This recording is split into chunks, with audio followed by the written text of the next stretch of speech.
It's been my experience that reclaiming our authentic self requires three things. The first is we need to develop emotional mastery because it requires we gain the knowledge, skills, and tools to love and accept our perfect imperfections. And when we have that ability, we can then heal the pain from our past and conquer our worst day cycle, which is what we created in response to the loss of our authentic self. Welcome back. In response to your demands and your needs, really, I'm starting the new year off right by putting together this 5-part series on how to reclaim your authentic self. I'm going to show you how to develop emotional mastery so you can heal the pain from your past, learn to love your perfect imperfections, and reclaim your authentic self. Now, loving your perfect imperfections is a 3-step process, and that's where we're going to start because this is the doorway really into emotional mastery, being able to heal the pain from our past and reclaiming our authentic self. We need to start with this. And the process of learning to love and accept our perfect imperfections takes 3 steps. And the first one, I hate to tell you, right out of the gate, is the most difficult. The first thing we have to do is we have to admit them. We have to become an expert in our own self-deception and how we deny and hide our imperfections from ourselves and mostly, well, not mostly, I was going to say mostly from others. It's really mostly how we deceive ourselves. As I've talked about in previous videos, studies show that we lie to ourselves between 10 and 200 times a day. I know we think the other person is always the problem and full of you know what, but the truth is, more often than not, we're deceiving ourselves and we're not aware of it. Now, why is that? Well, you're going to learn about that in the rest of the series. Today isn't about why that happens. The worst day cycle shows why that happens. And that's what you're going to learn. That's the emotional mastery guts. And when you have that process, then you really can do it. But before we're really ready to open the door to learning about the worst day cycle, we need to soften all those negative thoughts and feelings and all that shame we carry from the pain from our past. Now, that's one of the difficult things. A lot of people don't want to admit they have pain in their past, and especially around their childhood. They just don't want to go there. Well, we do. We do have pain from our past. What is keeping us, all of us, from the life we want is our childhood. Now, this is key, as I say over and over and over.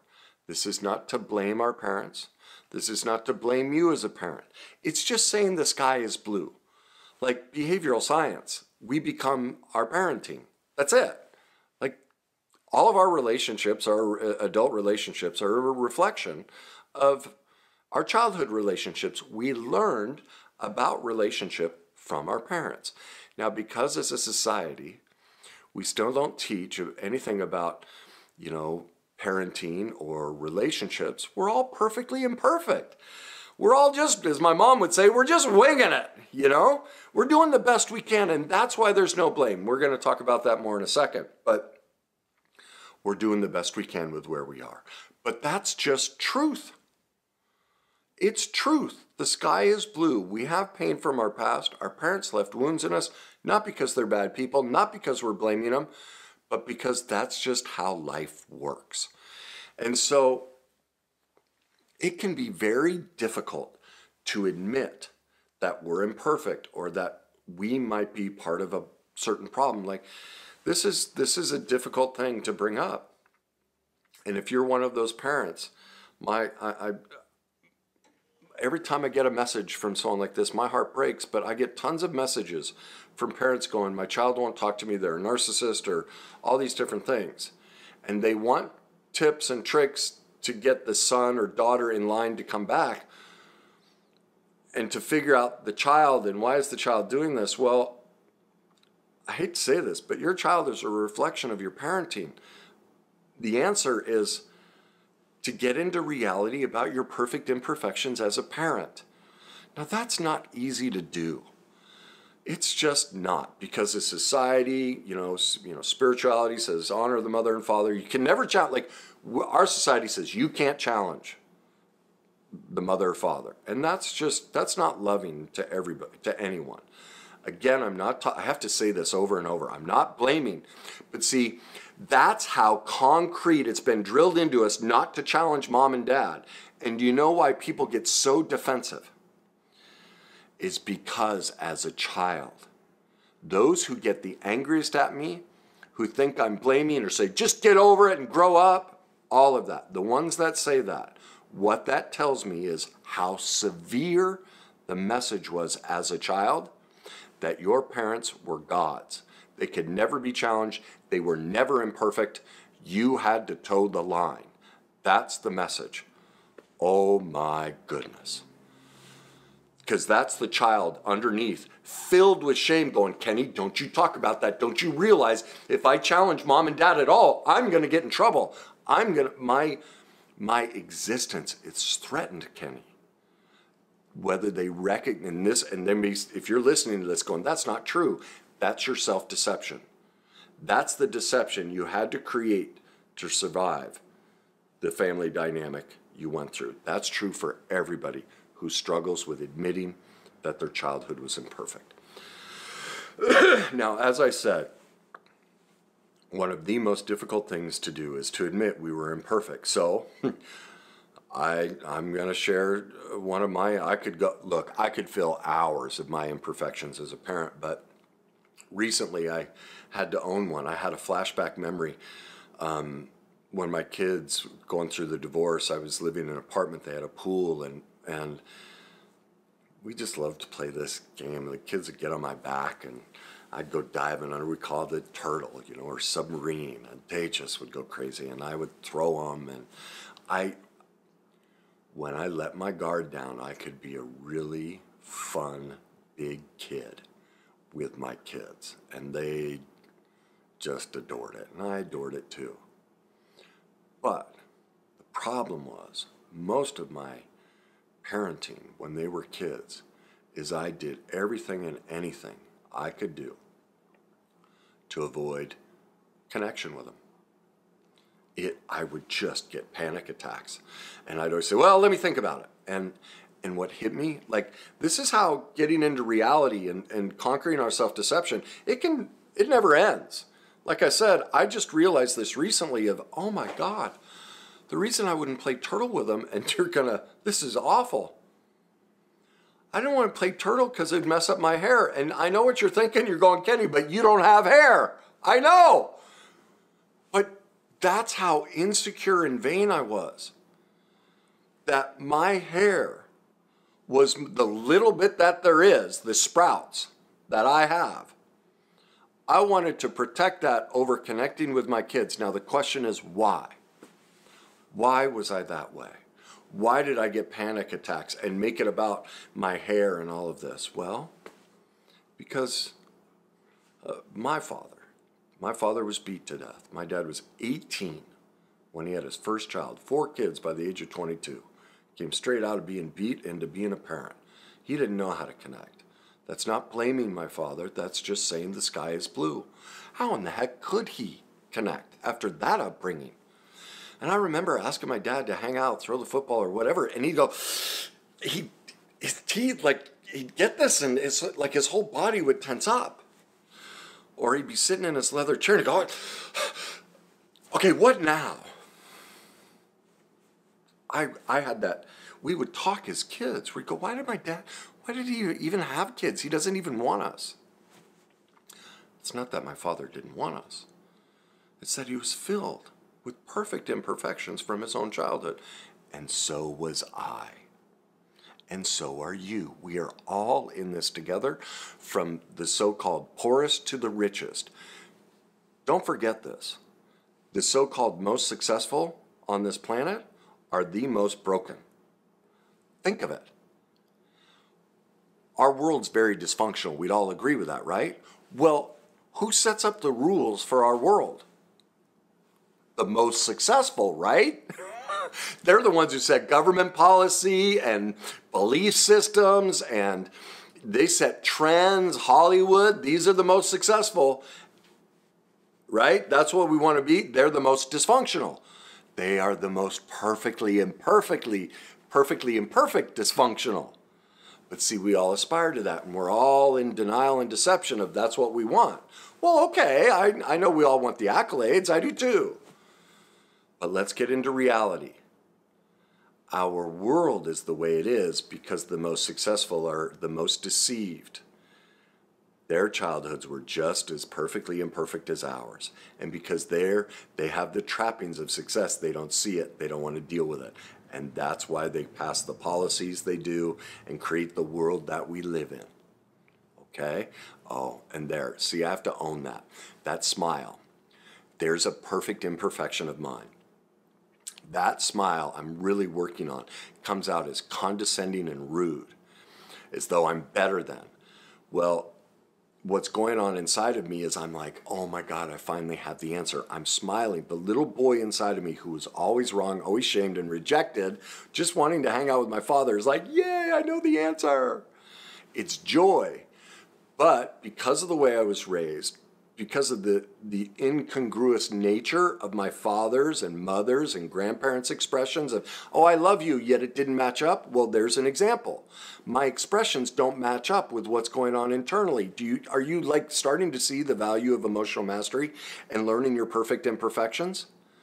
You can own your self-deception. You're free. And so when somebody points that out and go, oh my God, because that's been done recently. Someone talked about my smile, like I can't follow you because of it. Well, we had this long conversation.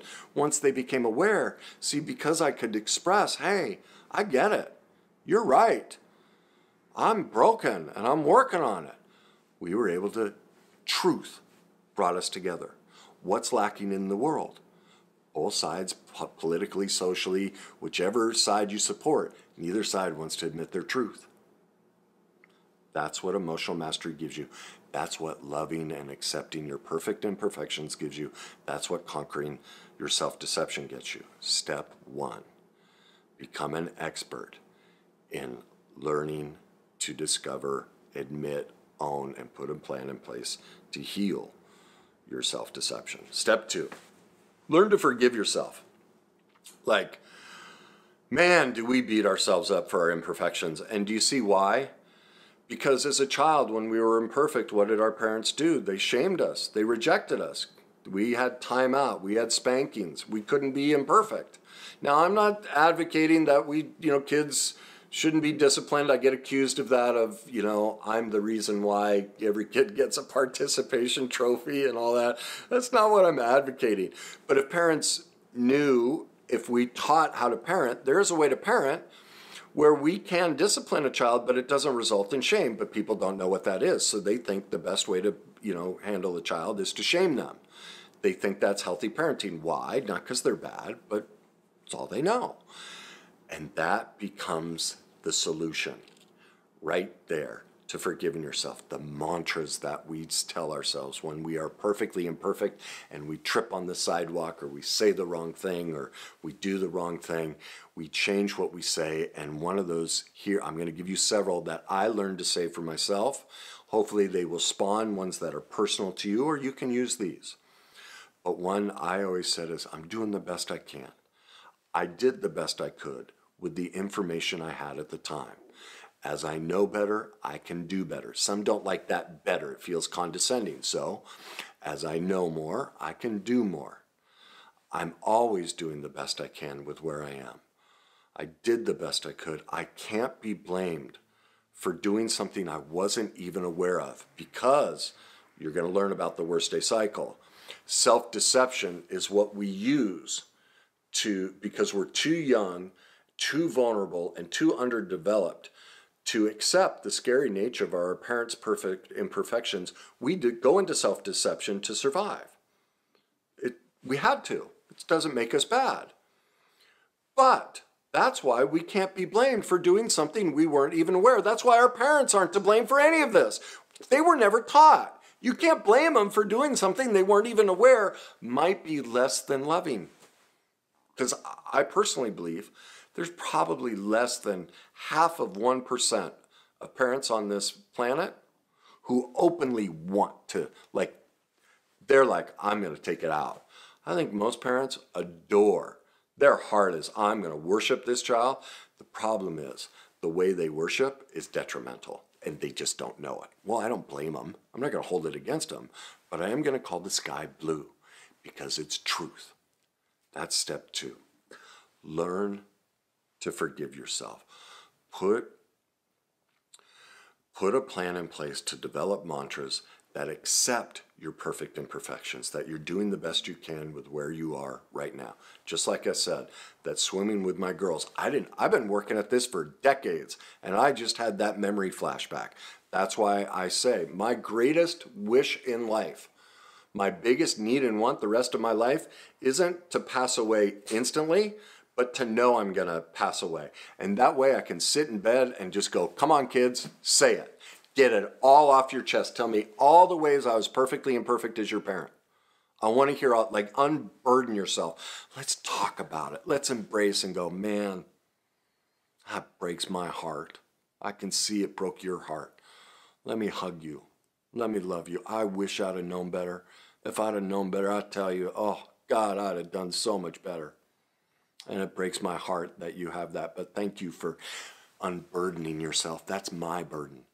Let me take it off of you. That's our job as a parent. And that's why we have to get out of self-deception. If we hide and, oh, it wasn't my parent, do you see what we're doing? We're robbing that child inside of all of us that needs to be heard. Well, I will let you have your own reality and decide to do what works best for you. But in my reality, I don't want my kids carrying my pain after I'm gone. I'll take that back. That, to me, for me, that's healthy parenting. Okay? Step 3. We need to learn to love our perfect imperfections. Laugh at them.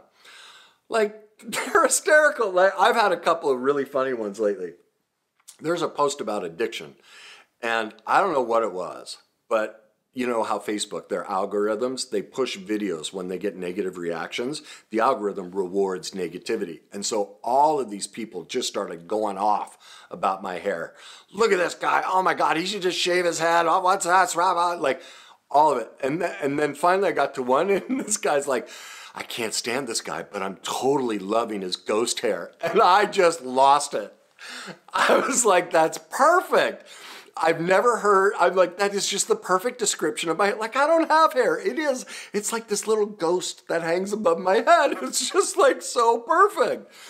And I'm in total reality that I have dysmorphia around my hair. Like, I look in the mirror, I'm like, oh, I got tons of hair. Why would I shave it off? And then I see pictures, I'm like, Kenny, there's nothing there. All you're showing is your scalp with sprouts. But for whatever reason, it's okay with me. It's a perfect imperfection that I like. And sure, there's probably vanity and all these perfect imperfections tied up into it. You know, and I'm still holding on to the past, just like Turtle. I don't want to go swimming and mess up my hair. You know, there's an insecurity in that. Well, that's okay. I don't have to be perfect. It's the best I can do with where I am now. And damn it, it's funny. It's just funny that I have ghost hair, right? Or this other woman this morning, she obviously was not a fan of what I was talking about. And in one of her, she just went off on all these different videos. And one of them, she goes, "You're a condescending twerp." And I just cracked up because I'm like, yeah, I'm condescending. Look at earlier. I went down that, I gave that smile, you know, that it comes across as condescending. And yes, I am condescending. I have so many perfect imperfections. And a lot of them are just funny. To me, I've made peace with them. That's the solution. That's what emotional mastery gives you. That's what happens when you heal the pain from your past. That's what happens when you do the work of reclaiming your authentic self. And honestly, that's a journey you never arrive at. We spend our life, because as I discovered that piece about my daughters and how I didn't want to sacrifice my hair, there's another piece of truth that's authentic. Like we will never achieve a complete capture of our authentic self, but the journey of life is about accepting more and more truth. So, and when we are in truth, we can hear comments like that. We can accept our perfect imperfections. That's authenticity. For where I am now on my emotional mastery journey, for the level of recovery I have over the pain from my past, for the level of self-love that I can love and accept my perfect imperfections, I can see that amount of truth today. That's as authentic as I am on my journey as of right now. And that's, do you see what that is? That's a love and acceptance. That's an unburdening of the pain of the past. I don't have to be perfect. I can accept it. I can share my vulnerability. And that's what this step requires. When I don't have to be perfect, when I can be human, that means I can solve problems. It leads me to that. It allows me to put a plan in place to continue my improvement. And most of all, do you see what it does? It allows me to share my perfect imperfections openly. Why don't relationships work? Because we don't know who the person really is, right? What does that mean? They're caught in self-deception and they don't want you to see it. They're trapped with their imperfections. They're in so much pain and so fearful that they'll get rejected. They can't see it in themselves and they can't let you see it either. When we do this work, we can go, look, as I say, and people don't like it when I say this, but I'm a train wreck. It's a beautiful train wreck. And so is yours, whatever you want to call it. We're all beautiful in this process. As long as we start that journey to work it. But the key is, we can't just say that. It requires work, and that work is becoming an expert in our self-deception, in how we are denying the truth. We're trying to play the victim and blame somebody else, put responsibility elsewhere.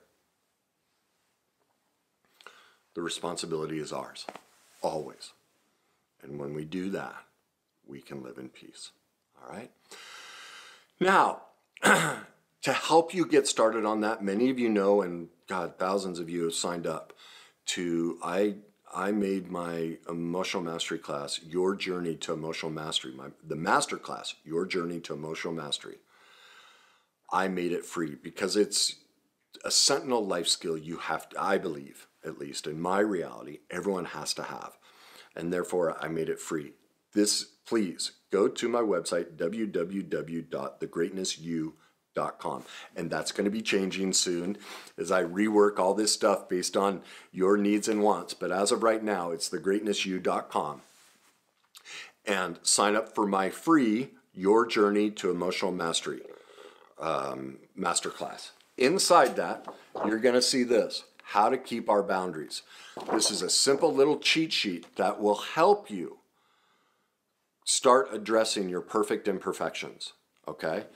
The first step teaches you how to look for truth, like when, those people talk about my hair or call me condescending or whatever.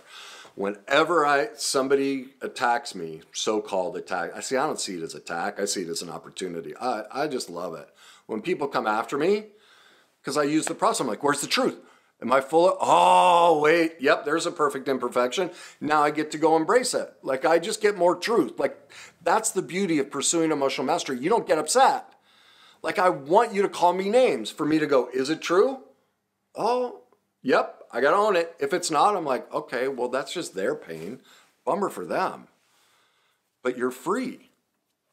And that's what I want you to have. So please, enroll in that masterclass. Start doing the work to develop emotional mastery so you can heal the pain from the past, learn to love and accept your perfect imperfections, and reclaim your authentic self. If you think this will help somebody, please share it. Please leave me your comments. And as always, enjoy that journey.